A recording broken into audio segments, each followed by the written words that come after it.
significa o uno como princípio de todas as coisas, princípio dos muitos, causalidade vertical. E além do uno, há um segundo uno que o Damasio chama de inefável, que seria o princípio além do princípio. Bom, o que significa isso? Vou explicar depois. E diz, o importante é que Damasio diz, essa teoria não é a minha teoria, é a teoria do Jâmblico, que foi ativo em Síria e Alexandria. Por que é importante, muito importante o Jâmblico? Porque poderíamos dizer que aqui há uma fratura na estrutura do ensinamento da filosofia platônica. Seja dito,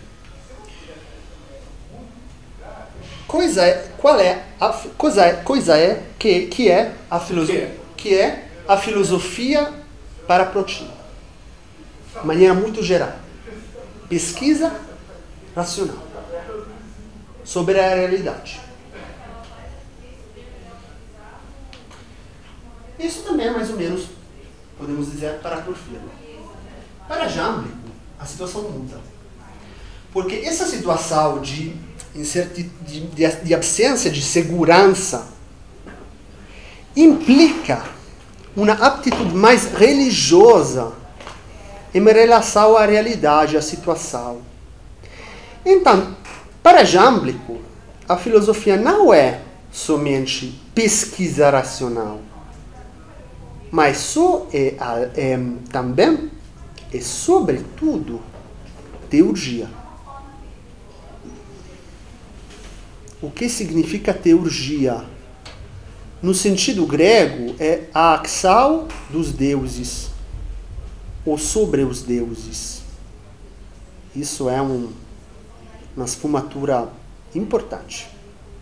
Porque se as pessoas têm uma educação de caráter cristão, você sabe que o Deus não pode ser influenciado. Se eu vou rezar dessa maneira, o Deus vai conceder isso. Isso, um cristão, teólogo, dizeria, isso é superstição. Por quê? Porque o Deus cristão é um Deus pessoal.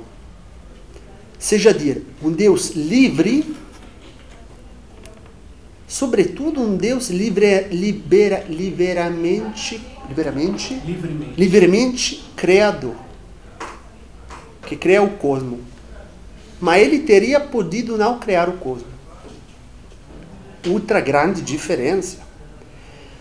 Plotino, você sabe mesmo, o princípio é o princípio gerador. Ele não pode não gerar. Por quê? Qual é a definição do princípio em Plotino? A definição em termo impróprio. Vamos utilizar isso. Definição mais pertinente é dynamiston panton, potência de todas as coisas. Um princípio infinitamente gerador, necessariamente gerador. Então, o princípio neoplatônico, para Plotino, Porfírio, Jâmblico, por todos, não é um princípio pessoal. Pode ser influenciados.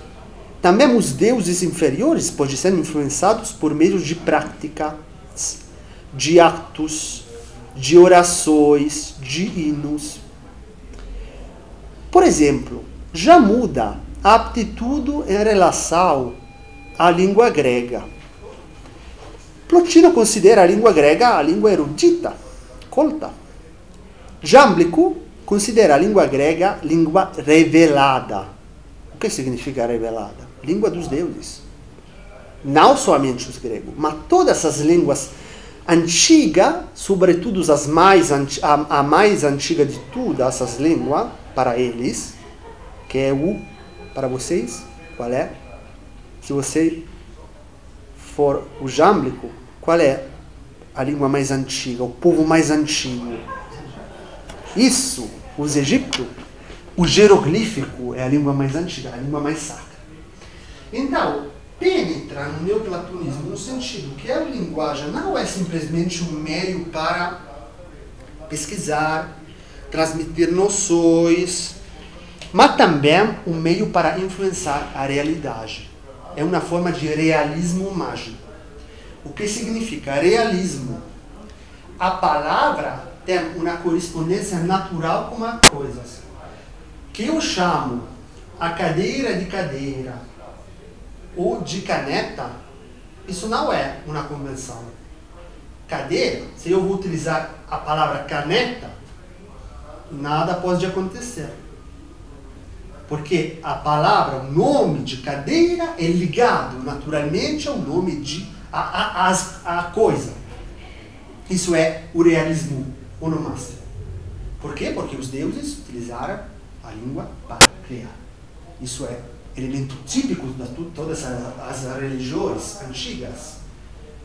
Por exemplo, como Yahvé cria no início da Bíblia, falando. Seja a luz, sejam os animais, etc. A palavra. Também a língua egípcia, que é considerada a mais antiga, nasce neste sentido. O jeroglífico não era a linguagem do povo, isso era o demótico. O jeroglífico era a linguagem compreendido, utilizado, estudado somente pelos sacerdotes. Então era uma linguagem de secreto. Já ao tempo de jâmblico, período tardio, o cristianismo que avança, o paganismo está desaparecendo, havia provavelmente ninguém que compreendia o jeroglífico.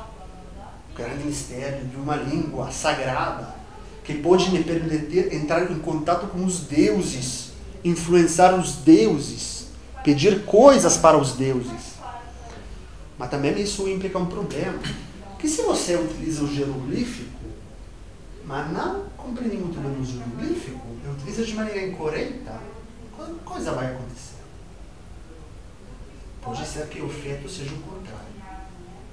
Quando você toma um papiro escrito em jeroglífico, por exemplo, não há um jeroglífico para dizer enfermidade. Porque se eu vou escrever enfermidade, a enfermidade aparece. Realismo mágico. Então eu vou construir um sistema de negações, de alusões, para dizer enfermidades, morte, etc. Isso já no Egito Antigo. Isso é a relação de um jâmblico, de um próclo, com a linguagem. A relação de Plotino é muito diferente. Muito diferente. Então, o papel da teologia é maior, mais importante, do papel da filosofia, da pesquisa racional. Nesses autores, há quase uma forma de pessimismo, dizendo assim, a pesquisa racional é importante, porque é uma forma é um jeito de, poderíamos dizer, de regulamento, de exercitação, mas não pode ir o uno. A palavra gnosis, que é a palavra típica de Plotino, para descrever como acontece o contato dixis et parfait como uno. Gnosis. Não tem um sentido técnico. Quando você se encontra uma palavra grega que termina em cis, sigma, iota, sigma, é um sufixo utilizado para indicar uma sal. A ênosis é a ação de unificação. Não é o resultado da unificação. É a ação, isso seria o enoma. É a ação, o esforço de unificação. Tem um sentido ativo, fortemente ativo. Como a palavra para conhecência, gnosis. É o ato de conhecer. Não é simplesmente a conhecência como possesso de conceitos. Essa palavra gnosis já desaparece. muda totalmente o jeito também de considerar o estudo dos textos neoplatônicos. Porque as Eneadas são, poderemos dizer, reflexões, aulas, comentários sobre a filosofia platônica em geral, que visem explicitar assuntos implícitos, Plotino achava implícitos nos textos de Platão. Em Jâmblico, essa forma não é substituída, a partir de Jâmblico, não é substituída, mas vai em paralelo com outra forma, chamada de comentário. Provavelmente já com Porfírio.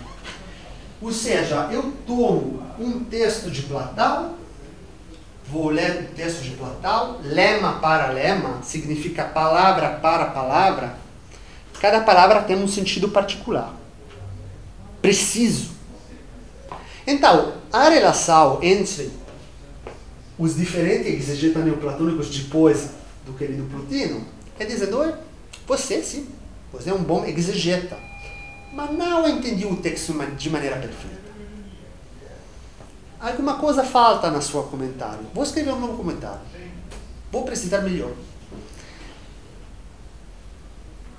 Os textos de Platão não são leitos de maneira indiferente.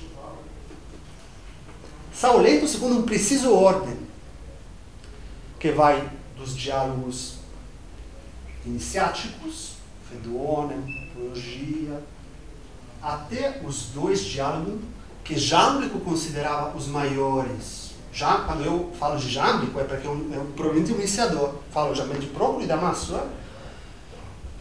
O Timeu, que descreve a realidade física, e o Parmenides, que descreve a realidade metafísica, ou seja, a estrutura da toda a realidade. O comentário é a maneira de explicitar como a realidade é feita, como é a verdade da realidade escondida pelo Platão. Isso é a relação. Também a estrutura da escola volta numa estrutura mais religiosa, ou seja, o chefe da escola, que é chamado de Diadocos, seja, de sucessor de Platão, isso é considerado figura divina, quase como Platão. Então, o acesso à escola se volve, fica um percurso iniciático, como para os mistérios de Eleusino, de estudo progressivo, descoberta das verdades escondidas nos textos platônicos.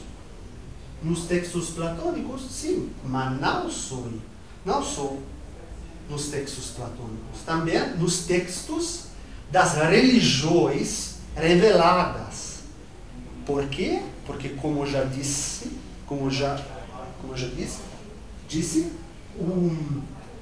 o inimigo não é mais o gnosticismo, é o cristianismo. Então, todo que não é cristianismo é ótimo. O inimigo do meu inimigo, meu amigo.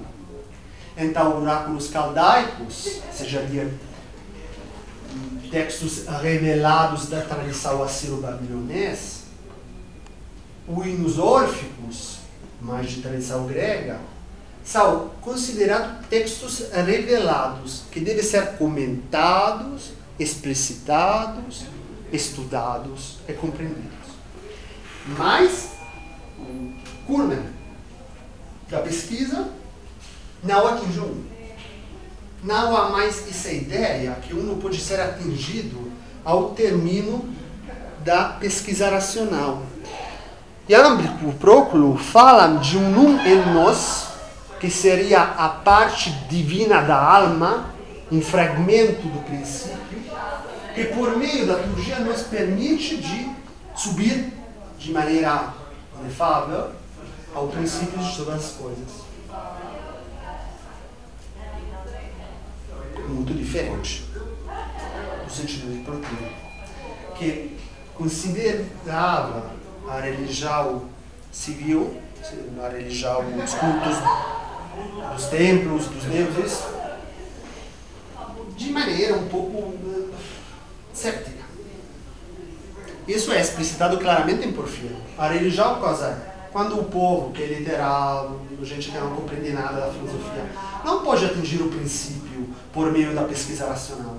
A religião, platonismo para o povo, isso é. Jâmblico não.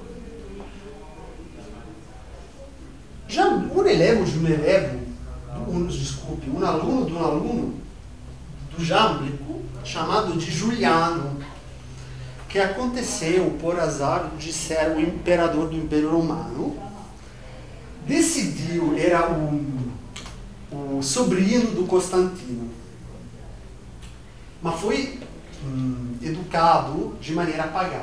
Quando ele tomou o poder, ele decidiu de terminar a experiência com o cristianismo e de recuperar todas essas tradições religiosas pagãs, gerais, caldaicas, egípcias, gregas, etc., fazendo um sincretismo e criando uma nova religião. E o seu mestre inspirador foi o nosso Jâmblico. Provavelmente Jâmblico já ficava morto. A operação foi um falimento total. Pela razão que eu disse antes, que o neoplatonismo sempre foi o movimento das elites culturais. Gente rica, instruída. Não. Quando Proclo fala do povo, geralmente dos cristãos, fala de oipoloi, as multitudes. De maneira velatamente, eu posso dizer velatamente pejorativa. Seja dizer, os incultos, os ignorantes. Isso é a aptitude. Mas é também uma razão por a qual os dois centros de Alexandria e de Atene duram até Alexandria, provavelmente 390. Até pode ser 529. O que acontece? Por quê? Sobretudo por quê? Porque eram considerados centros de divulgação, instrução pela elites do Império Romano. Então, você é um ótimo professor, é pagão, mas eu vou tolerar isso, porque você ensina ao meu filho que vai voltar cônsule, por exemplo, você ensina astronomia, física, ética, então eu vou tolerar, você pode fazer o que você quiser na privacidade da sua casa, da sua habitação. No 390 acontece que o patriarca Cirilo, noto padre da igreja, decide que o centro de Alessandria era um problema. Então decidiu de destruir totalmente o Serapeu, que era o templo do Serapis, que era uma divindade. E ao Serapis será anexado o que ficava da biblioteca de Alexandria, que já tinha subido danos. Então, tudo foi destruído. O célebre episódio do assassino da filósofa Hipátia. Você já ouviu entender da Hipátia? O que é Hipátia? Era uma jovem neoplatônica que se ocupava, sobretudo, de matemática, que foi assassinada pelos cristãos, pelos fanáticos, porque ela não aceitou de se converter ao cristianismo. Então foi assassinada, a comunidade pagã foi martirizada e deixou Alexandria. Isso é narrado. Temos que fazer precisações. Isso é narrado pelo meu querido Damácio, que notoriamente não ama muito os cristãos. Então, são sempre testemunhâncias influenciadas. Se eu estou com raiva com você, eu vou falar com o professor Maurício que você é a pior pessoa possível. Isso fazem. No tempo antigo é normal isso. Quando, por exemplo, quando você vai em ânsia dos epicureus sobre Aristóteles, dizem que era avaro, obeso, luxurioso. Era normal isso, era difamação. A historiografia clássica é difamação. Isso é claro. Isso é claro. Então, pode ser que a situação é a mesma, pode ser que em Alexandria aconteceu um encontro muito forte entre a comunidade pagã e a comunidade cristã, mas o pagão são os dois, o cristão são 2000, então a situação vai terminar de maneira evidentemente negativa para os pagãos. 529, irei falar mais sobre isso. O nosso querido Damácio é o último Diadoco da academia. Se eu escrever uma biografia de Damácio, Federico, a palavra portuguesa é diádoco. Diádoco é o chefe de uma escola. Sucessor. Quando falam do chefe da escola de Atenas, falam de diádocos, Damascios Diádocos, o sucessor, do sucessor de Platão. E, isso é claro. Até aqui é claro. Se há perguntas, você pode me interromper em qualquer momento. Hein? Tudo claro? Curiosidades? Sim. Você está, de alguma forma, sugerindo que o surgimento do comento de Platão se deve ao realismo mágico? Não. Se deve a uma mutação de aptitude na relação ao texto. O realismo mágico também é um resultado. E deriva, eu não disse isso, deriva do mutamento de aptitude em relação a um preciso diálogo de Platão, que é chamado de crátilo. Sobre o tema do crátilo, que é um diálogo considerado quase menor. Para mim é um diálogo fundamental de Platão, ao nível de Parmenides. Porque Platão, no crátilo, fala dizendo, parece que o problema principal é o problema do nascimento da linguagem. Como nasceu a linguagem? Isso é um problema metafísico, não posso entrar nisso, porque o êxito é aporético. O segundo problema, que é o verdadeiro problema do diálogo, é o problema da ortologia, seja dir, a correta maneira de falar, seja dir, a relação entre a palavra e a coisa.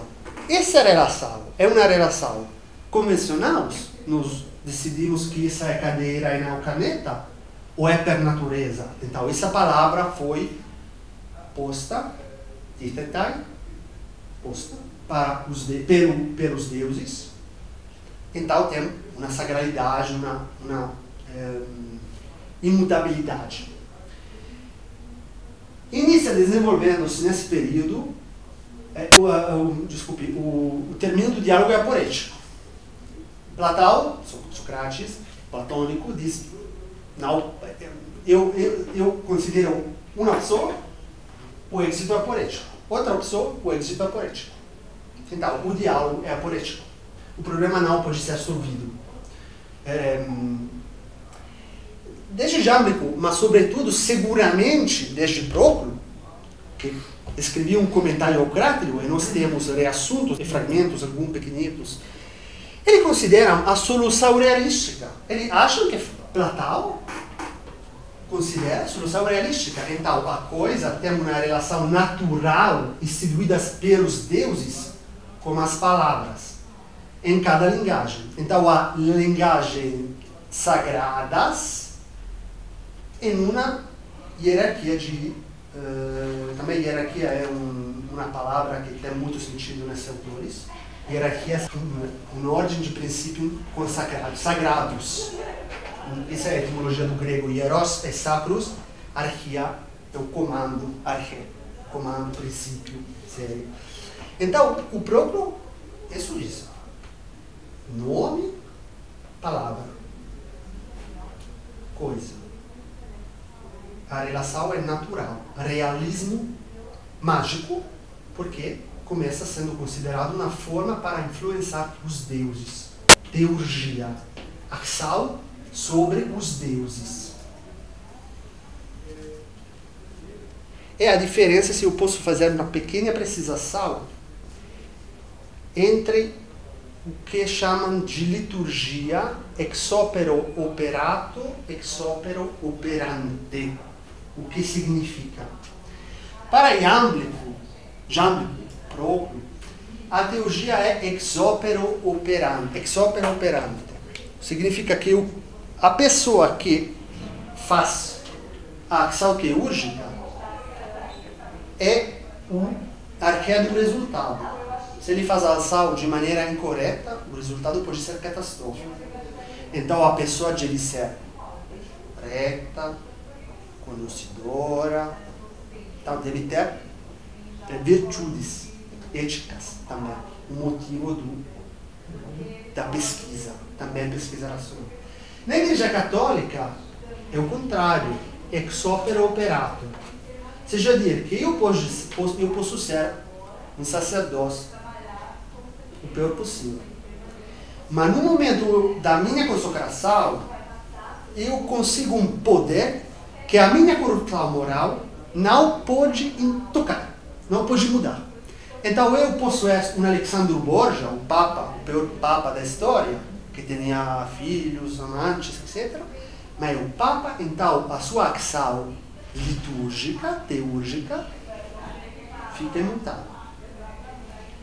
Isso é uma pequena diferença. E também quando um papa, que é imoral, se exprime de maneira ex-cátedra autoritativa, ex opere operato, ele não pode falir, é infalível. Porque não é ele que fala Deus. Isso é a diferença. Isso é a diferença. Mas claro, mas mesmo, tenho que explicar alguma coisa a mais?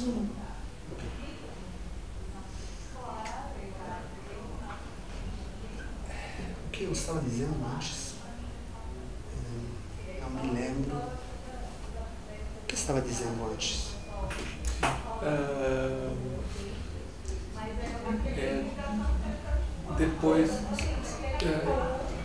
Depois de Jâmblico,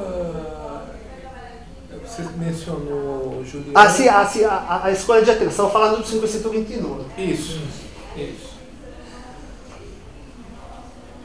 Se eu tiver que escrever uma biografia de Damasco, você sabe como começa a biografia de Plotino por Porfírio. O Plotino tem a preguiça de ser um corpo. E eu estaria dizendo que Damasco tinha um caráter horrível. Porque é evidente que o fechamento da academia foi causado por duas razões.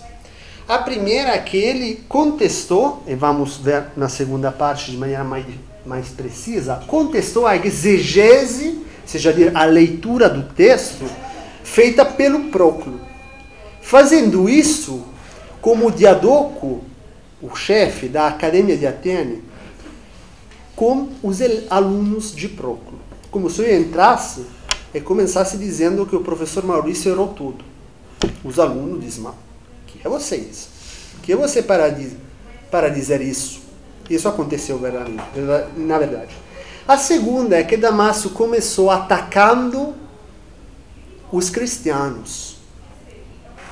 O que o Proclo nunca teria feito, porque ele tinha consciência que a sobrevivência da escola, do grupo de estudiosos pagãos, era ligado a que eles não contestavam a doutrina oficial do Império Romano. Já falamos de cristianismo como religião oficial do Império Romano. Damasco faz isso. O resultado é que inimigos dentro da escola, inimigos fora da escola, o Justiniano, que era o imperador romano, emanou uma prostaxis, seja dizer um edito, uma interdição, um edito, dizendo, não fechando a academia, muito mais subtil, dizendo, eu proíbo que as pessoas financiem escolha privadas de filosofia. Seja dizer, na antiguidade, como no tempo moderno, uma universidade, uma escola funciona se há fundos. Quando não há fundos, tudo fecha. Isso aconteceu. A academia fechou por falta de fundos. Isso são os dois dados para compreender quando desaparece o neoplatonismo em Alexandria, 390 mais ou menos. No 380, Teodósio declara cristianismo religião de Estado. E 529. Há un'altra ipotesi che dice che un collega de Damasco, que é o Simplício, muito importante, grande comentador das obras de Aristóteles, teria aberto novamente a escola e que a escola desapareceu no 580, quando Atene foi destruída pelos ávaros, foi invadida e totalmente destruída pelos ávaros, que era uma população barbárica. Mas a data mais provável é 529. Tá claro isso?